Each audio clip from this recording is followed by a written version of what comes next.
you mentioned the suggestion that the UK had actively avoided investigating Russia. I think, in fairness, you'll find that wasn't in the ISC report. It was the comment of one MP, Stuart Hosey, and we categorically reject that. I think if you look, we've got a long period recognising the enduring and significant threat posed by Russia to the UK, including in relation to cyber.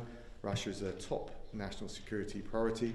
We call out Russia when it's necessary. We've shown that in relation to the cyber attacks on research and development facilities in the US, the UK and Canada. We've done that together with our partners, and we are not for a second complacent about the threat Russia poses when it comes to cyber.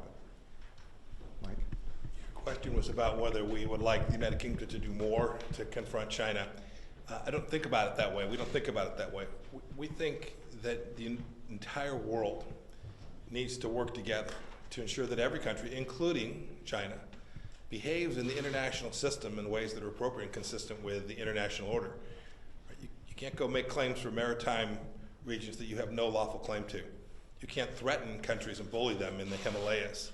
You can't engage in cover-ups and co-opt international institutions like the World Health Organization.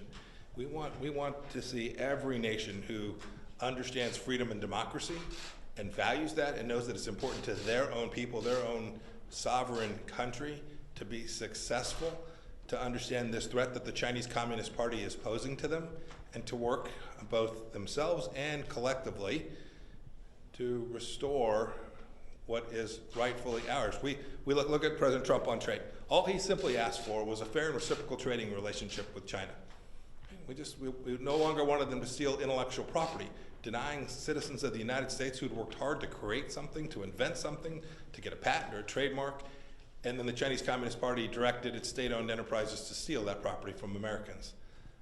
We want every nation to work against that kind of activity. It's those actions. It's not about language, it's not about words, it's about we want every nation to work together to push back against the Chinese Communist Party's efforts in every dimension that I described to you today. That it certainly includes the United Kingdom, includes every country. We hope we can build out a coalition that understands this threat and will work collectively to convince the Chinese Communist Party it's not in their best interest to engage in this kind of behavior.